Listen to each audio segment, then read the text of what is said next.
الذين هادوا حرمنا كل ذي زفر ومن البقر والغنم حرمنا عليهم شحومهما إلا ما حملت ظهورهما أو الحوايا أو ما اختلط بعظم ذلك جزيناهم ببغيهم وإنا لصادقون فإن كذبوك فقل ربكم ذو رحمة واسعة ولا يرد بأسه عن القوم المجرمين.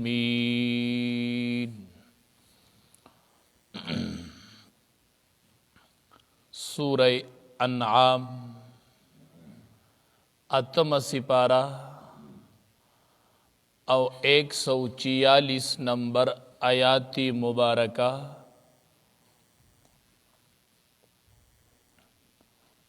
دی آیات مبارکہ کی رب العالمین د یو سوال جواب ورکی چې مخکې آیات مبارکہ کی رب العالمین ذکر کړل چې مردار حرام ده، وینه بایدون کې حرام ده، بعضی سیزونه ذکر کړل چې هغه حرام. نو ذهن ته یو سوال راغی چې په یهودو هو بعضی سیزونه حرام او د هغې ذکر خو قرآن نه دی کړی چې دا حرام دي. په یهودو باندې بعضی سیزونه حرام او په قرآن کې هغې ته الله حرام نه دی ویلي. نو الله تبارک و تعالی د دې سوال جواب کوي چې یهودو باندې کم سیزونه حرام نو دا په حقیقت کې حرام نو، قرآن هغې ته حرام نه وایي، خدا دوی ظلم کړی او د هغې په وجه الله صرف په یهودو حرام کړي. هغه په ټولو نه دي حرام، اوس نه دي حرام، هغه د یهودو د ظلم د وجې نه او د یهودو د سرکشی د وجې نه الله په یهودو باندې حرام کړي. وعلى الذین هادوا حرمنا، وعلى الذین او په هغې کسانو باندې هادو چې یهودیانو، حرمنا مونږه حرام کړیو په هغې باندې کل ذی ظفر هر نکونو والا ساروی. نکونو والا ساروی چې څومره په زناورو کې دا په یهودو حرام. نو دا اوس خو حرام نه دي، نه په نورو شریعتونو کې حرام دي، دا صرف الله په هغې حرام کړي وو. ځکه چې د یهودو ظلم کړی الله پې د هغې په وجه باندې حرام کړي وو. کم ساروی؟ کل ذی ظفر، هر نکونو والا ساروی پې الله حرام کړي وو. نو نکونو والا ساروی نه څه مطلب؟ علما وایي چې ما لیس بمنفرج الاصابع، دې نه مراد هغه ساروي دي چې د هغې ګوتې د یو بل نه نه وي جدا. لکه تاسو به لیدي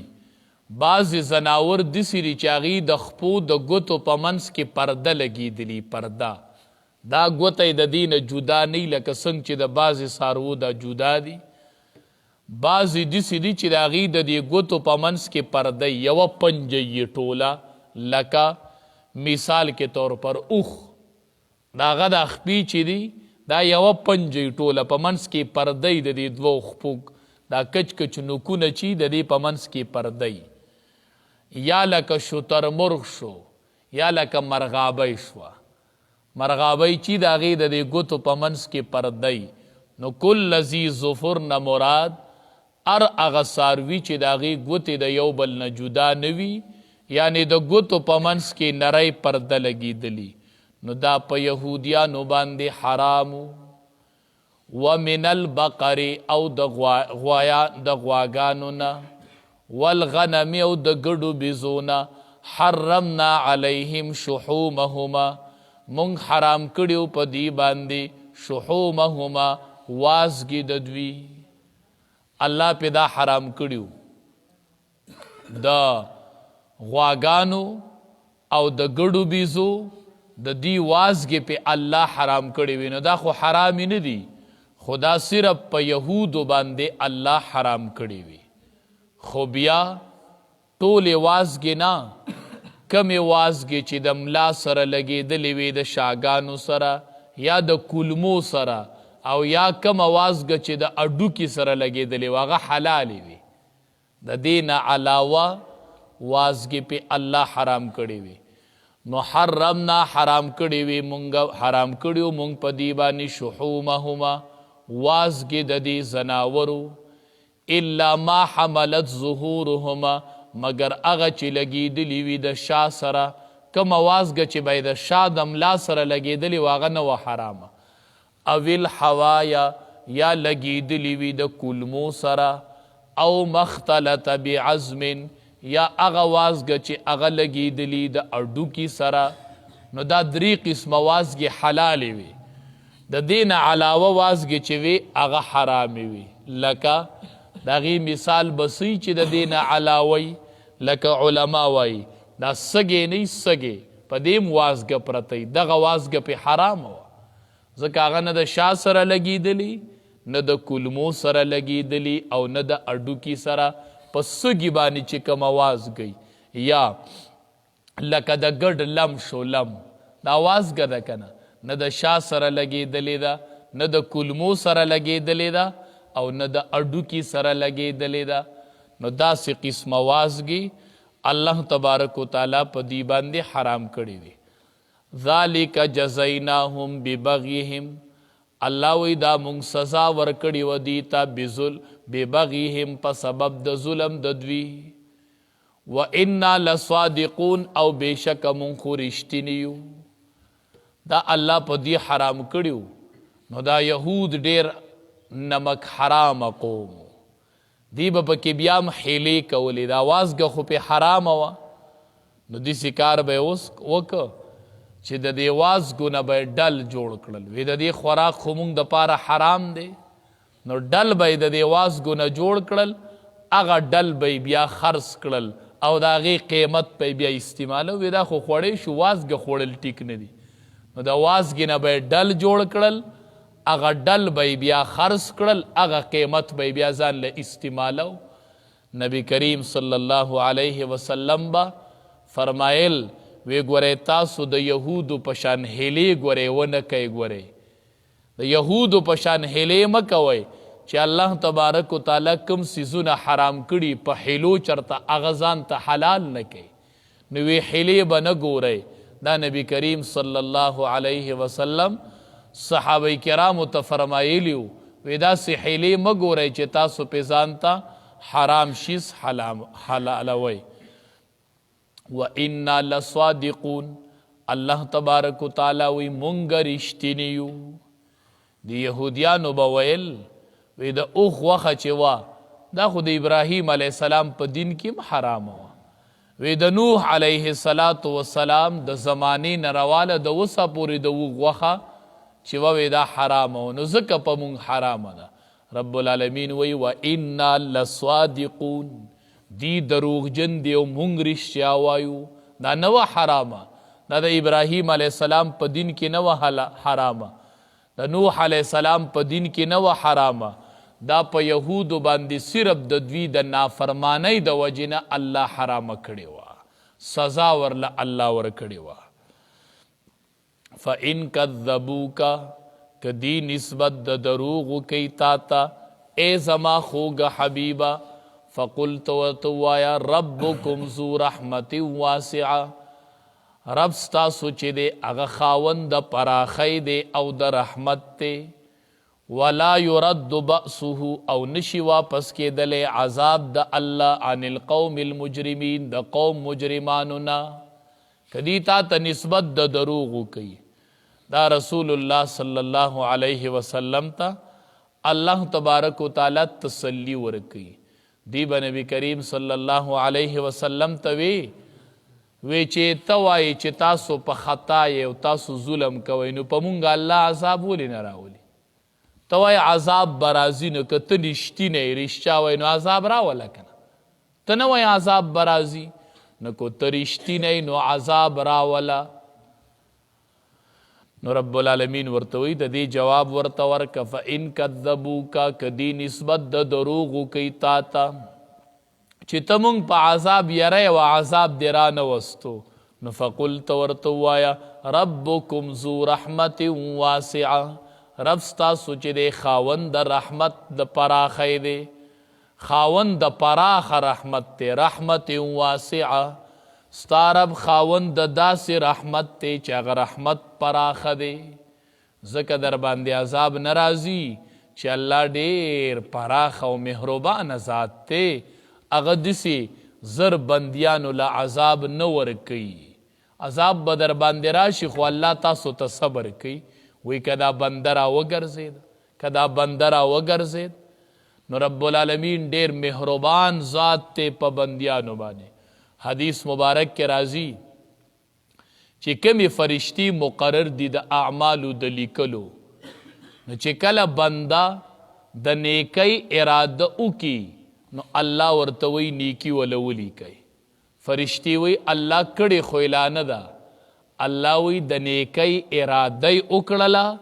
نو د نیکی ارادم نیکی د ولیکئ ورله نیکي فرشتي وله نیکي ولیکي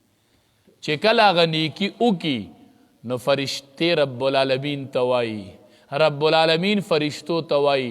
دا نیکی ورله په لس چنده ولیکئ والحسنة بعشر امثالها اجر ورله په لس چنده باندې ولیکئ فرشتي ورله ولیکي چې کله د ګناه اراده وکي فرشتې الله ته وایي بدي ولیکو وایي مه یې لیکئ وی الله ولې نه لیکو وایي ده خو لا ګناه کړې نه ده که ده خو لا ګناه نه ده کړې وی ښه صحیح ده نو چې کله د بنده د ګناه اراده کړي او بیا یې پرېږدي الله فرشتو ته وایي نیکي وله ولیکئ الله نیکی د څه ولیکو وی د ګناه اراده کړې وه هغه ګناه یې پرېښوده خو دا نیکي د ګناه نه کول نیکي ده ولیکئ ورله نیکي او چې کله بدي وکي الله فرشتو ته وی لا مه یې لیکئ حدیث کې راځي وی د نیک بدی کار چې درنه وشي نو سمدستي پسې نیکي کوه نو چې کله بدي وکي الله وی لا مه یې لیکئ ولې وی ورګه که دی نیکي وکي او دا ګناه یې میټو شي نو چې کله پسې دی نیکي ونه کي نو الله فرشتو ته وایي زه اوس ورله یوه بدي ولیکئ ځکه چې ګناه یوه کړې ده نو ولیکئ یوه ذو رحمت واسعه خاوند د پراخۍ د پراخه رحمت دی ډېر مهربان ذات دی د نیکۍ اراده وکړي نو نیکي لیکي د ګناه چې اراده وکړي نو ګناه نه لیکي او چې نیکي وکړي نو په لس چندی لیکي او چې ګناه وکړي نو په یو چندی لیکي داسې مهربانه ذات شته دی داسې مهربانه ذات دی احادیثو کې راځي د بنده د حفاظت دپاره الله فرشتي مقرر کړي دي دا د حفاظت کوي تاسو به لیدي نه سړی وی اکسیډنټ وکړو وی ګاډی ټوټې ټوټې شو وی سړی روغ رمټ دی ان کل نفس لما علیها حافظ الله وی ما دا حفاظت کوونکي فرشتي مقرر کړي دي چې زما د بنده حفاظت کوه د وجود خیال ساته نو الله تبارک و تعالی ډیر مهربان ذات دی حدیث مبارک کې راځي یو کس وفات نبی کریم صلی الله علیه وسلم صحابه کرامو تو فرمایل وی الله وبخو وی یو غندار څنګه و پلار کې وی غي کټ کړي و چې خلقو ته تکلیف ته نو وی الله وبخو وفي روایت اخرى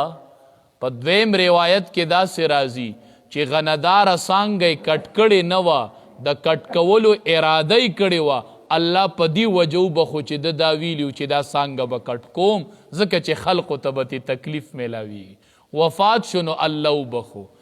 الله ډیر مهربان ذات دی مونږ او تاسو ته ګوري کنې که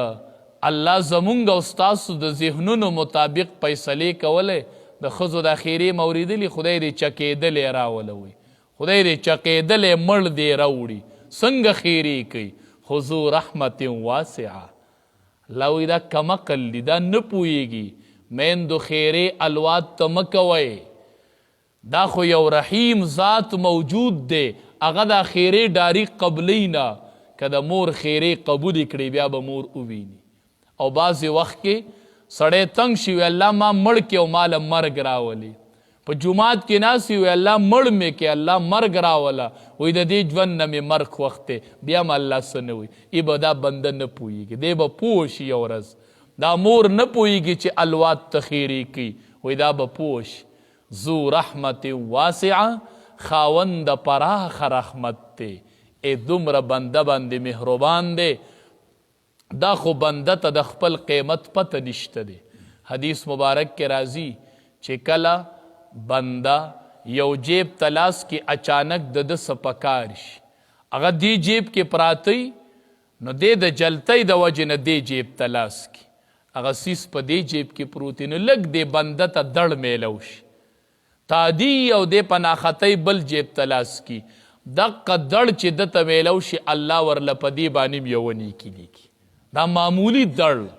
نو تکالیف کو راځي صبر کوه. وای ذو رحمت واسعه،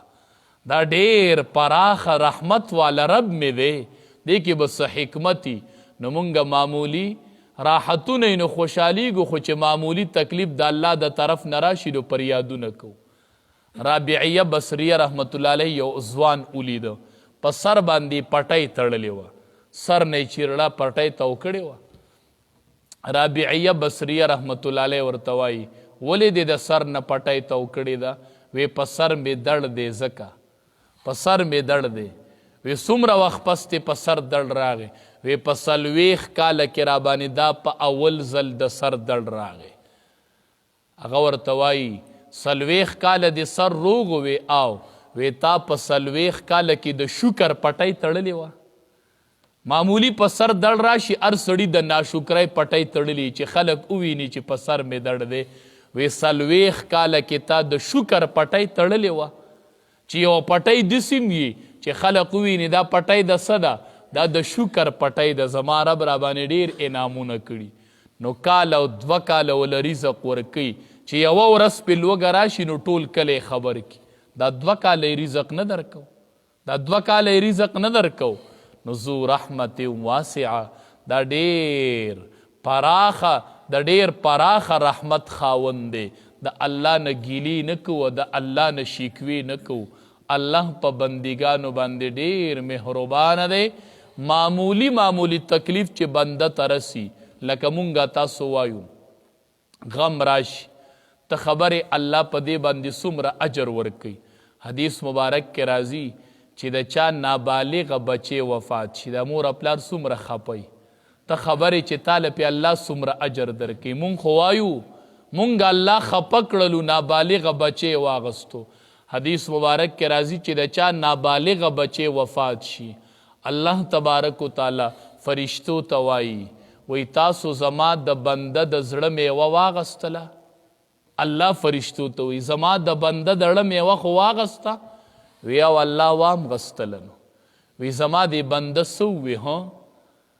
فرشتي ورته وی ستا د بنده ووي چې بس الله را کړی و الله واغست. انا لله و انا الیه راجعون. فرشتو ته الله وی زما بنده زما صبر په تقدیری صبر وکو. وی آو وی اے فرشتو